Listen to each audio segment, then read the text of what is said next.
Bienvenue tout le monde pour la suite de nos aventures Vous-Zoom. Focus aujourd'hui sur un de nos représentants en Première Ligue, comme toutes les semaines, et nous allons nous intéresser, et d'ailleurs pour boucler la constitution du groupe de nos représentants en Première Ligue, eh bien nous allons nous intéresser à un de nos attaquants qui est le plus ancien en Angleterre aux côtés de Jan Vertonghen, puisqu'il y est depuis 2012. Bruno, c'est un attaquant à qui l'on souhaite un déconfinement joyeux. Il en a besoin. C'est Christian Benteke. Benteke, parfait. Patrick, c'est vrai qu'avec Christian, bien, on aura embarqué quasi tout le monde, tous nos représentants belges dans l'autocar pour la reprise du championnat anglais. C'était la bonne nouvelle de la semaine dernière finalement, parce que oui, c'est une bonne nouvelle. Voilà, Benteke et les autres, on va tous les retrouver à partir du 17 juin. Je suppose que voilà, les lignes sont déjà tracées dans les agendas. On est impatients, je pense. Ça nous manquait. Ça va être un petit peu particulier sans les foules anglaises, mais ça va être bien quand même. Et désormais, Christian, on le verra d'un autre œil aussi, ce championnat-là, cette première ligue, puisque grâce à tous tes chiffres, à tes faits, eh bien, nous avons pu, je le disais au fil des semaines, faire un focus sur la précision et les statistiques de nos représentants. Salut Christian. Bonjour. Bah oui, ça permettra, on a fait le tour, ça permettra de regarder nos représentants belges sous peut-être un autre œil et d'observer leurs différentes qualités et parfois certains de leurs défauts.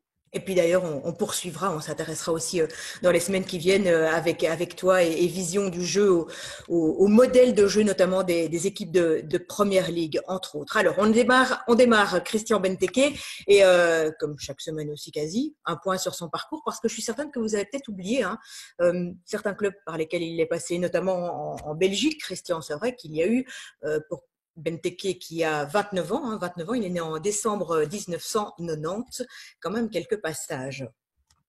Voilà, c'est parti pour la première infographie. Voilà, Pat, je te laisse parcourir le chemin de Christian Benteke. Avec plaisir. On peut même déjà commencer avant l'infographie où il fait déjà des allers-retours dans sa formation entre Genk et le Standard. Et il continue en pro à faire les allers-retours entre Genk et le Standard, vu que les passages à Courtrai et Malines, ce sont des prêts, alors qu'il appartient encore au club liégeois où il est barré tour à tour par des Mbokani, par des Tchité, par des De Camargo, par des Syriac, par un jeune Batshuayi qui émerge. Donc il n'arrive pas à s'imposer au Standard. C'est à Genk vraiment qu'il explose avant de mettre le cap sur l'Angleterre avec le succès qu'on lui connaît. Et Christian, on va faire le point rapidement aussi sur ses performances, puisque c'est ce qu'on attend, les chiffres, les faits de Christian Benteke en Belgique, en Angleterre. Oui, voici, c'est parti. Alors, on voit quand même des performances très très intéressantes avec 92 matchs en Jupiler Pro League pour 29 buts et 15 assists. En Playoff 1 et en Playoff 2, c'est 24 matchs, 13 buts et 7 assists, c'est-à-dire 20 fois décisif sur 24 matchs. C'est énorme comme performance. Et puis après, des stats plus qu'honorables en Première Ligue avec 221 matchs, 71 buts marqués et 21 passes décisives. C'est aussi, c'est pratiquement un match sur deux où il est décisif. C'est énorme.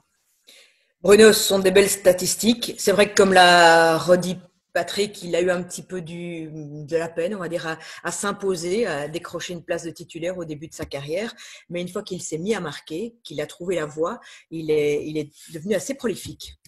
Oui, c'est un attaquant très, très utile parce qu'il travaille énormément. Et il a une puissance et il a un côté très pur sang. Et donc, même si on verra que ce n'est pas dans la rapidité qu'il va marquer la plupart de ses buts, mais il y a quelque chose de puissant, de pur sang. Ce qui lui manque parfois un peu, c'est ce sang-froid. S'il avait le sang-froid d'un joueur comme Thierry Henry, s'il ne cherchait pas toujours la difficulté, s'il avait cette petite finesse en plus d'être très décontracté, quand vous voyez les énormes buteurs au niveau mondial comme les Lewandowski, et Thierry Henry à une autre époque, et c'est avec délicatesse qu'il vous plaçait un ballon au fond. Il essaie parfois de passer en force. Ça lui joue des tours. Mais il a des stats impressionnantes et on va le revoir plus en détail. Oui, Christian, on va y venir sur son efficacité tactique, le chemin préférentiel aussi en 2 infographies qu'il a pour marquer des buts. Et évidemment qu'on a tous en tête le fait que de la tête, justement et précisément, il est très très fort, Christian Benteke. Oui, comme tu l'as dit, Christine, on l'a fait en 2 parties. La première, donc, c'est l'efficacité tactique. Donc, on voit, comme Bruno le disait, c'est quelqu'un qui est très, très puissant et qui est très, très fort dans les duels et notamment les duels de la tête. Et c'est pour ça, en fait, qu'il s'est imposé dans le jeu dominant placé. On va voir plus tard dans l'infographie suivante quel est son modèle préférentiel et on va comprendre pourquoi il est performant en jeu dominant placé. Il est un peu moins en jeu dominant rapide, donc c'est la preuve qu'il a besoin d'être dans le rectangle. Je crois qu'il a marqué sur 71 matchs, il a marqué que 6 fois sur des tirs hors rectangle et notamment dont 2 face à face lancés en profondeur. Donc il a besoin de se positionner dans le rectangle et de recevoir des ballons sur centre et au cordeau comme on va le voir. Et alors surtout, c'est des performances sur phase arrêtée qui sont impressionnantes. Il marque pratiquement autant, même s'il y a 11 pénaltys, sur phase arrêtée que sur jeu dominant placé. On va passer à la deuxième infographie.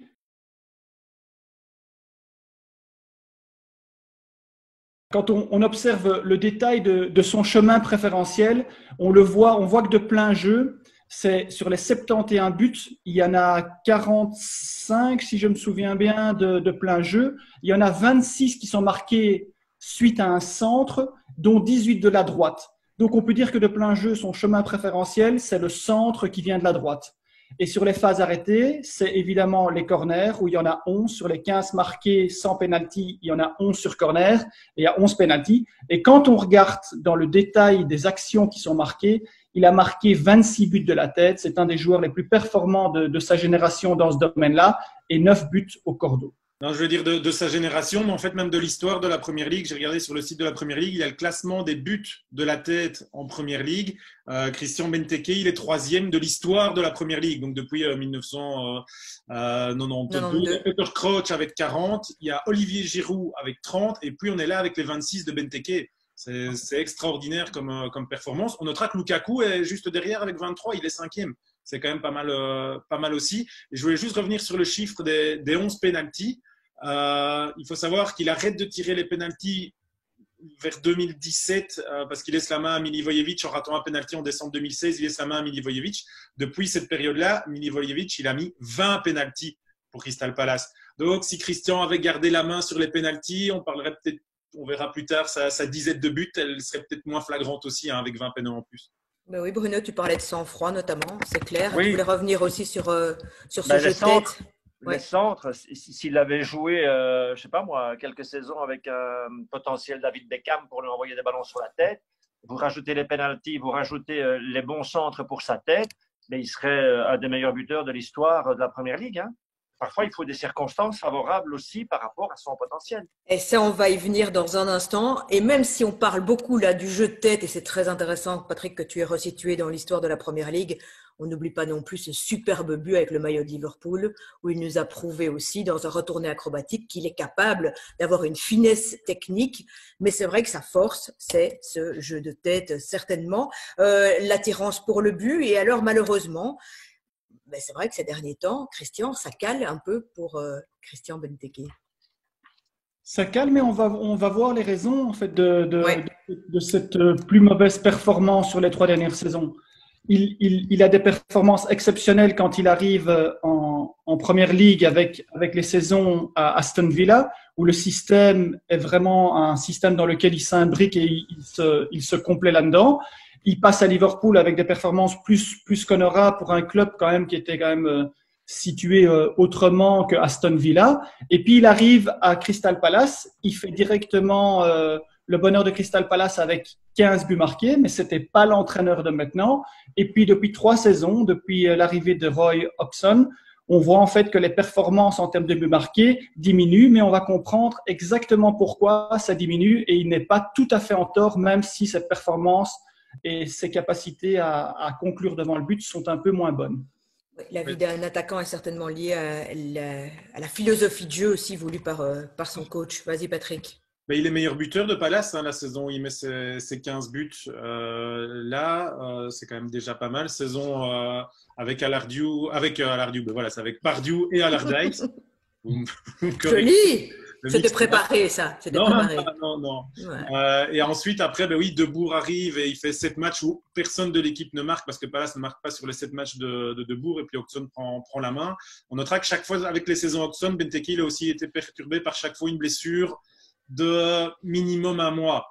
2 mois, les 2 premières saisons, il a des blessures de 2 mois et cette saison-ci, il a encore raté 1 mois aussi au moment de la période des fêtes. Donc voilà, ça casse à chaque fois son rythme aussi. Ça n'excuse pas tout, les chiffres sont clairement en baisse. On verra les détails pourquoi, mais il y a quand même aussi l'aspect blessure à prendre en compte.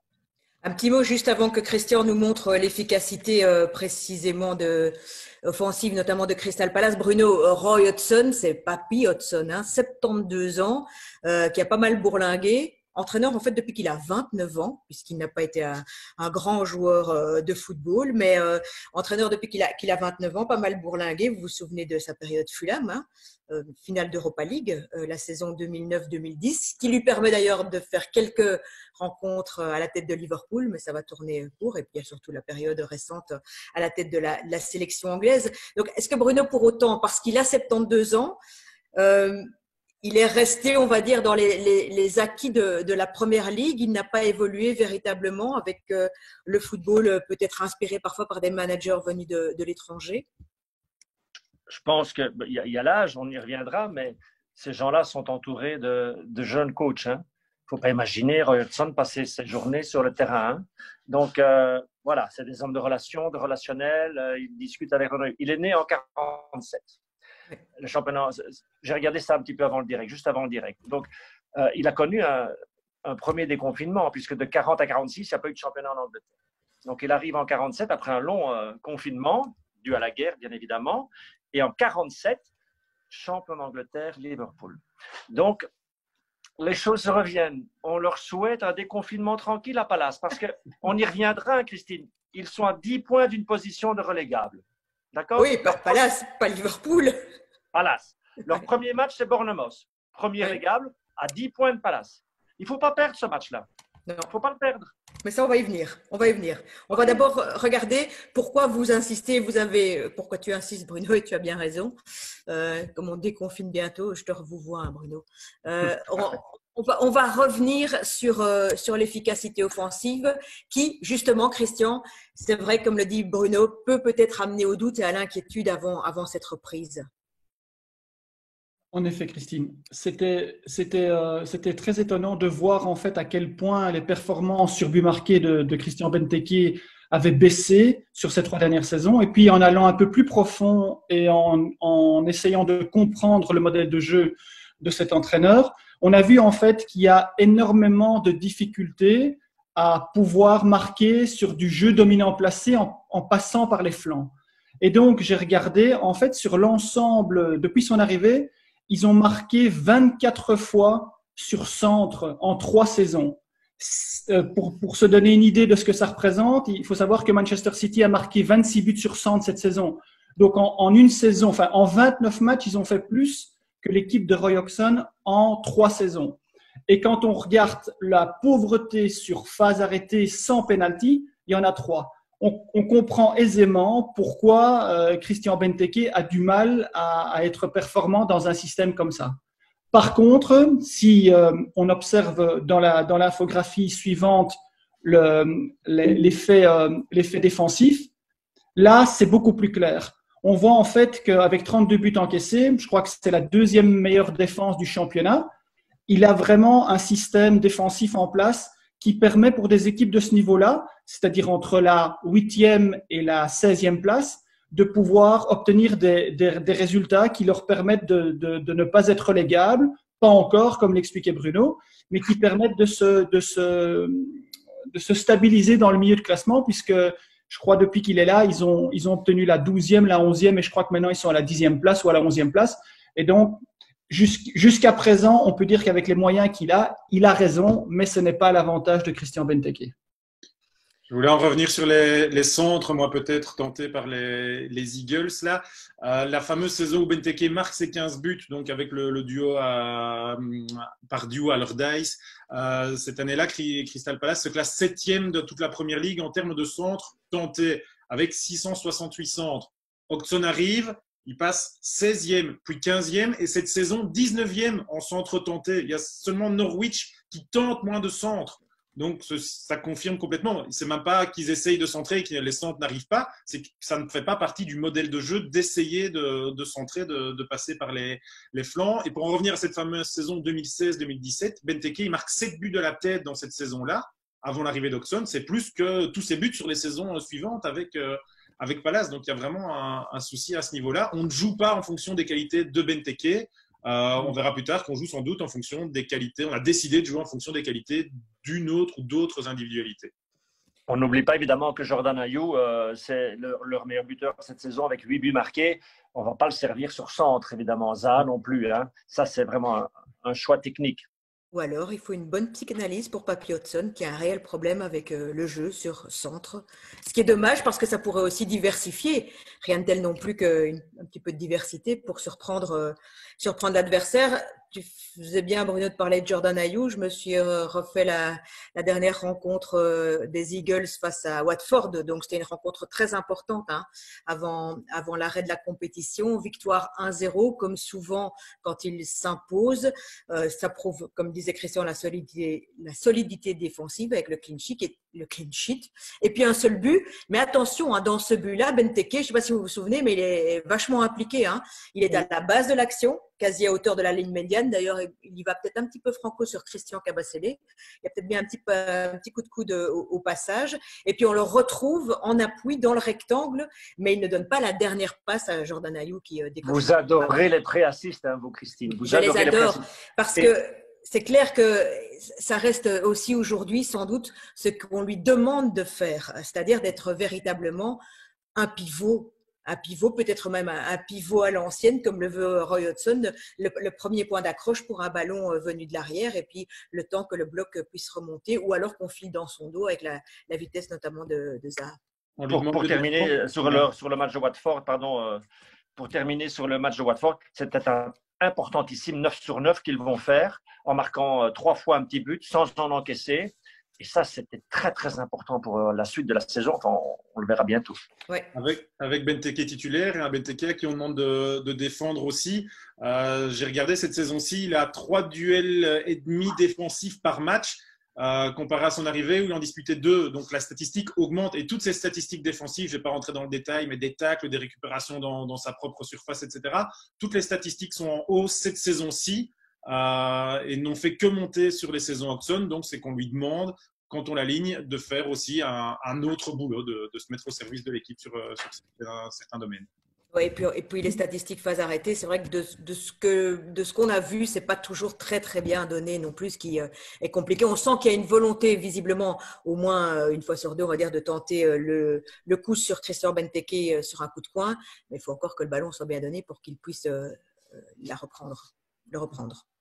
C'est dommage de se priver de quelqu'un qui a prouvé à haut niveau qu'il pouvait être un joueur excellent et dans certains domaines parmi les 3 meilleurs, et de devoir lui demander aujourd'hui de faire à 29 ans un travail défensif et de sacrifier une partie de ses qualités pour le bien-être collectif, pour le bien-être collectif du coach, parce qu'on ne sait pas si le coach adaptait une partie de sa tactique aux qualités de Christian Benteke, s'il ne serait pas beaucoup plus performant et s'il ne marquerait peut-être pas plus de buts que ce qu'il y a pour le moment. Et donc, il serait peut-être 2 places ou 3 places plus haut au classement grâce à ça. Ça, c'est un peu dommage. Maintenant, c'est pas le fou la poule, mais l'efficacité de Christian a aussi baissé au fil des saisons en termes de rapport entre ses tirs et ses buts. La fameuse saison 2016-2017 et ses 15 buts, il marque ses 15 buts en 96 shots. Donc, c'est un but tous les 6 tirs quasiment. C'est exceptionnel. Ensuite, par contre, la saison d'après, c'est 3 buts en 55 shots. Un but tous les 18 tirs. Ça augmente. La saison dernière, il marquait un but sur la saison en tirant 21 fois au but. Donc, un but tous les 21 tirs, ça c'est facile. Et cette saison-ci, il a un but, il a déjà tiré 29 fois au but. Donc, voilà, il lui faut de plus en plus de tentatives pour marquer. Parfois, il n'y a pas de bol parce qu'il a déjà touché 3 fois les montants rien que cette saison. Ce qui le met dans le top 5 des joueurs qui ont touché le plus le montant. Je crois que De Bruyne est premier, genre avec 6, mais ça n'empêche pas Kevin d'avoir des autres stats. Voilà, il y a toute cette spirale aussi un petit peu négative autour de lui, un petit manque de confiance, des blessures qui cassent le rythme, donc, et le coach qui ne peut pas ou qui ne veut pas construire le jeu autour de ses qualités. Tout ça fait beaucoup et ça explique la grosse chute au niveau des chiffres qu'on a. Il a besoin de confiance certainement pour pouvoir se sentir bien face au filet adverse. En plus, cette saison, arrivé en janvier, le Turk Tosun, c'était pas idéal pour Christian Benteke. il l'a perdu. Enfin, il n'avait pas une place de titulaire cette saison, ça c'est clair. D'ailleurs, c'est sur les 5 derniers matchs qu'il a été titulaire, donc c'est peut-être aussi la bonne nouvelle. Il devra recommencer avec lui, sans doute Hodgson, d'autant plus que Tosun s'est fait depuis les ligaments croisés et donc ne rejouera pas au football ici pour la fin de cette saison et d'ailleurs ne reviendra visiblement pas à Crystal Palace. Donc, à voir aussi l'avenir de Christian Benteke parce que c'est vrai qu'en décembre, janvier, on l'avait moins vu aussi. Sans doute quelques discussions autour d'un éventuel transfert. Vous vous souvenez qu'on l'avait annoncé du côté de Bruges. Mais il veut rester en Angleterre, Christian Benteke. En tout cas, c'est dans ses déclarations. Il aime ce championnat-là. On peut y venir peut-être à ce rapport avec les autres joueurs offensifs du groupe et notamment la star évidemment de Crystal Palace, même si des joueurs comme Townsend, voire Jordan Ayew ne sont pas évidemment les premiers venus. Ce sont des joueurs qui ont aussi une réputation, mais c'est évidemment Zaha, la star de l'équipe de Palace. Oui, Christine. En préparant l'émission, on s'est posé la question de savoir si actuellement, maintenant, Benteke était au service de Zaha. Alors, c'est très intéressant parce que quand on observe au niveau des chiffres, on voit en fait qu'ils ont à peu près le même nombre de matchs joués en Première Ligue, mais on voit quand même que Christian Benteke est 2 fois plus efficace sur les buts et il est 2 fois moins efficace sur les assists. Donc aujourd'hui, on a l'impression que c'est un peu le monde à l'envers. Je ne sais pas si c'est un joueur positionné centralement qui doit être au service d'un joueur qui joue sur un flanc ou un joueur sur un flanc qui doit être au service d'un attaquant de pointe. Et là, clairement, dans les chiffres, aujourd'hui, je dirais plutôt que ce serait peut-être mieux de mettre Zaha au service de Benteke. Mais regardez les chiffres de temps de jeu cette saison. Il a 35% de temps de jeu, Benteke. Il a été titularisé à 9 reprises seulement, un but et un assist. Vous avez Wilfried Zaha qui a le plus grand temps de jeu de son équipe cette saison avec plus de 97% de temps de jeu. Il a 3 buts et 3 assists. La proportion entre le temps de jeu et puis les buts marqués, c'est pas extraordinaire non plus. Zaha est le joueur qui tente le plus de dribbles de Première Ligue avec 11 dribbles tentés par match. Il est tout en haut du classement. Il en réussit 6 sur les 11 tentés. C'est pas mal. Mais derrière, il ne réalise que 2 centres et demi par match si on compte. Et ça, par contre, c'est pour un ailier qui passe facilement son homme, c'est très très faible. Donc, son modèle de lui, c'est dribbler, mais pour rentrer, frapper, pour faire l'action individuelle et pas terminer par le centre. Pourtant, il a déjà fait des saisons à 11 assists. La saison Benteke marque beaucoup, Zaha est à 11 assists. Je n'ai pas le détail des assists, il les donne à Christian ou quoi que ce soit. Mais il sait normalement donner des passes décisives. Mais voilà, là aussi, est-ce que c'est lui qui prend l'initiative? Est-ce que c'est son coach qui lui dit non, c'est toi, master, joue sur tes actions individuelles, les autres te feront de la place? Ça, on n'a pas les réponses, on n'est pas dans le vestiaire, mais c'est un des éléments clés pour expliquer tout ce qu'on vient de voir. Depuis qu'ils jouent ensemble, ils ont 7 buts en commun, l'un pour l'autre. C'est pas énorme. Et c'est pas tous l'un pour l'autre, c'est partagé. Donc, c'est bien la preuve qu'à un certain moment, il y a un équilibre à retrouver. Ça ne doit pas aller que dans un sens, surtout quand on a un atout comme celui de Benteke. Le confinement aura peut-être permis Bruno Roy Hodgson de réfléchir à sa mise en place tactique ou en tout cas ce qu'il va demander, comme tu le disais, à son staff, de mettre en place pour aborder cette dernière ligne droite qui va être chaude. On va y venir au programme, mais d'abord, on clôt le parcours, on va dire, individuel de Christian Benteke par ses performances chez les Diables Rouges. C'est un des joueurs qui, parfois, par manque de chance, tu parlais de ses poteaux tout à l'heure, Patrick. C'est vrai que parfois, on a l'impression que Christian, il a un petit peu la poisse aussi dans sa carrière et il l'a eu notamment pour des participations aux grands événements depuis le retour aux avant-plans des Diables Rouges, à l'avant-plan. Printemps 2014, il est titulaire en équipe nationale, l'équipe nationale belge qui va retrouver la Coupe du Monde, qui est qualifiée. Il a joué un rôle capital dans les qualifications, but contre l'Écosse, etc. Et il se fait le tendon d'Achille, grave blessure. Il rate la Coupe du Monde. Ensuite, c'est même Origi qui lui est préféré. Lukaku, évidemment, va commencer à s'imposer. Donc, il récupérera jamais son statut de l'époque 2014. Ensuite, 2016, il est là, il est dans le groupe, mais bon, l'Euro 2016, c'est un tournoi que tout le monde veut oublier chez les Diables.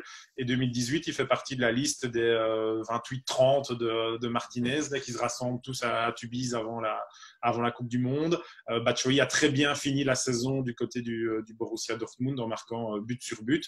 Martinez prend Batshuayi et laisse Benteke partir vivre la Coupe du Monde ailleurs devant sa télé, malheureusement.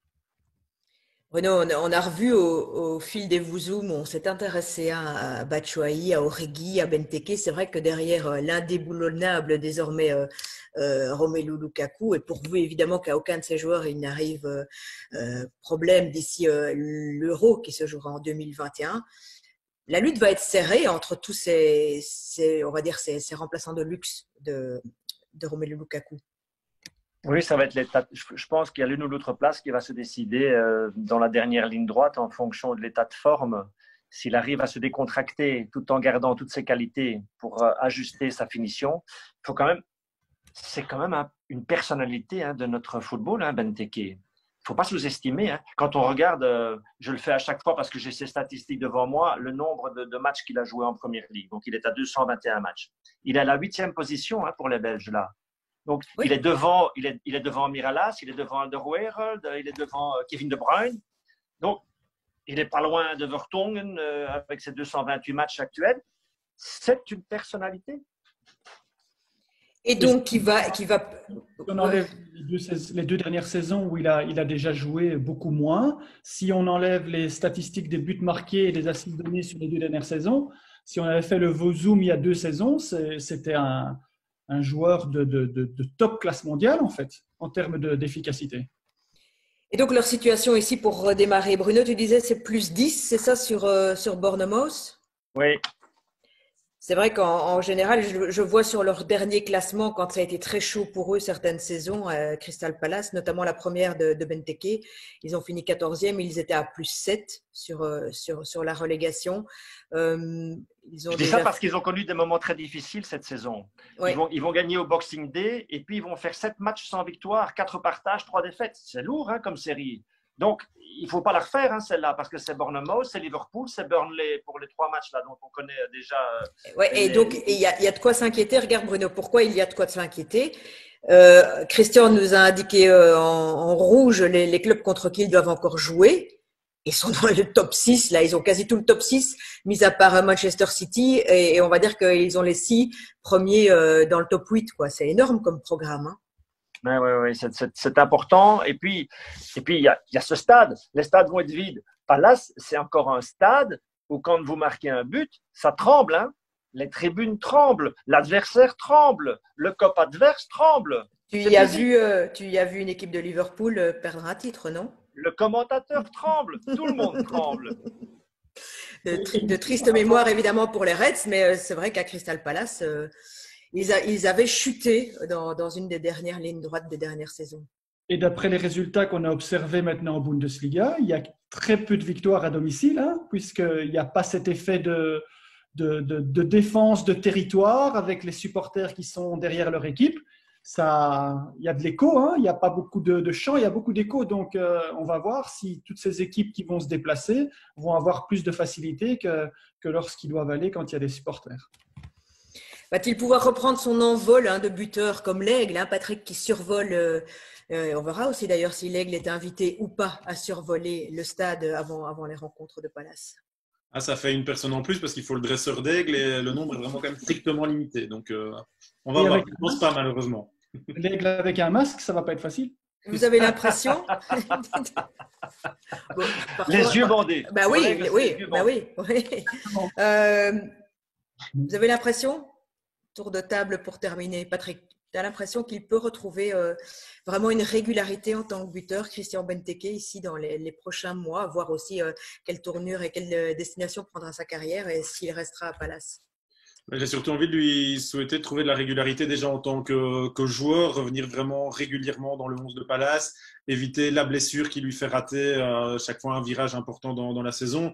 Et alors, s'il trouve d'abord cette régularité-là, les buts reviendront machinalement, normalement. Voilà, ça reste un joueur qui sait marquer des buts.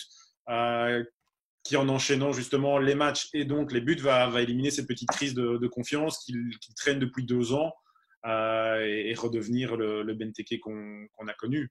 Je l'espère et je pense que ça peut arriver.